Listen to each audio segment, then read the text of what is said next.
ঝুমকির সব চক্রান্ত ভেস্তে দিয়ে নিজের অজান্তেই ছুটিকে ভালোবেসে ফেলছে অভি। প্রতিজ্ঞা ধারাবাহিকের আজকের পর্বে দেখা যায় অভিকে কিছুতেই বিশ্বাস করতে পারছে না ছুটি। অভি যখন ছুটিকে পাশে বসতে বলে, ছুটি বসে ঠিকই, কিন্তু অভি কাছে আসতেই হঠাৎ লাফিয়ে উঠে দাঁড়ায়। অভি অবাক হয়ে বলে, এই, আমাকে দেখে আপনার কি মনে হয়? আমি কি চরিত্রহীন? ছুটি ধীরে বলে, আমি জানি না, তবে সাবিত্রীদি বলেছে ছেলেদের এত সহজে বিশ্বাস করতে নেই। কথাটা অভির খুব খারাপ লাগে। সে গম্ভীর গলায় বলে, আপনি কিন্তু বারবার অভিমন্যু শঙ্কর রায়কে অপমান করছেন। এই 1 বছর আপনাকে এই বাড়িতে কিভাবে থাকতে হবে সেটা বোঝানোর চেষ্টা করছি আমি। অভি ধীরে ধীরে ছুটির দিকে এগিয়ে যায়, আর একসময় ছুটিকে দেওয়ালের সাথে চেপে ধরে বলে, আমি অন্য ছেলেদের মতো নই, আমাকে আপনি বিশ্বাস করতে পারেন। আমাকে দেখে কি আপনার বাঘ ভাল্লুক মনে হয়? তবুও ছুটি চিৎকার করতে থাকে। ঠিক তখনই ঘরের দিকে এগিয়ে আসেন ওর মা। অভি রেগে গিয়ে দরজা খুলে বলে, যান, আপনি তো বেরিয়ে যেতে চাইছিলেন, তাই না?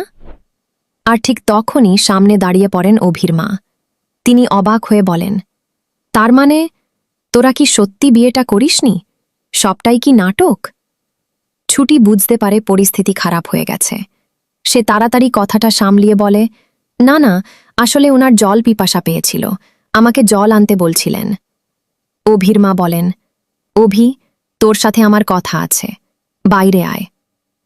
ছুটি ঘরে থেকে যায়, আর অভির মা অভিকে আলাদা ডেকে নিয়ে বলেন, খুব লেগেছে না? আমি তোকে চড় মেরেছি, কষ্ট পেয়েছিস বাবা, কিন্তু তুই এইভাবে বিয়ে করলি, মাকে একবারও বললি না? অভি ধীরে বলে, মহারতির দিন থেকেই ছুটিকে ভালোবেসে ফেলেছিলাম, আমি পরীকে হারিয়েছি, তাই আর ছুটিকে হারাতে চাইনি। অভির মা অবাক হয়ে যায়। অভি আবারবার বলে, তোমরা যাকে পরী ভাবছ, আমি তাকে পরী বলে মানতে পারছি না, তাই আমি ছুটিকে বিয়ে করেছি। অভির মা দীর্ঘশ্বাস ফেলে বলেন, বিয়ে যখন করেছিস, মা হিসেবে তো আমাকে মেনে নিতেই হবে। কাল ভাত কাপড়ের অনুষ্ঠান, আমি সব আয়োজন করব। অভি মাকে জড়িয়ে ধরে বলে, আমি জানি মা, তুমি কষ্ট পাচ্ছ, কিন্তু তোমার ছেলে কোনো খারাপ কাজ করতে পারে না। পরের দিন শুরু হয় ভাত কাপড়ের অনুষ্ঠান। অভি নিজের হাতে ছুটির দায়িত্ব নেয়, আর ইন্দ্র মজা করে বলে, আজ কিন্তু ফুলসজ্জা। ইন্দ্র ফুল দিয়ে সুন্দর করে ঘর সাজিয়ে দেয়। এদিকে ছুটি ভয়ে কাঁপতে থাকে, না না, আজ উকিল স্যারের সাথে এক ঘরে থাকা যাবে না, আমি তো ফেঁসে গেলাম। ঠিক তখনই ঘরে ঢোকে অভি। ছুটি চমকে উঠে বলে, এ কি, আপনি এই ঘরে? অভি হেসে বলে, এটা তো আমারই ঘর, আর সবাই জানে আজ আমাদের ফুলসজ্জা, আমি যদি না আসি তাহলে কি হবে বলুন তো? ছুটি আরও নার্ভাস হয়ে যায়। সে তাড়াতাড়ি মেঝেতে শুয়ে পড়ে বলে, আমি এখানেই ঘুমাবো। অভি অবাক হয়ে বলে, কি করছেন? আপনি উপরে ঘুমান, আমি সোফায় শুয়ে পড়ছি। তবুও ছুটির ভয় কাটে না।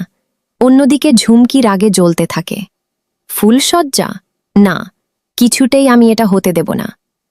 ঝুমকি কি আবার নতুন চক্রান্ত করবে, নাকি অভি সত্যিই ভালোবেসে ফেলবে ছুটিকে? জানতে হলে পরের পর্ব মিস করো না।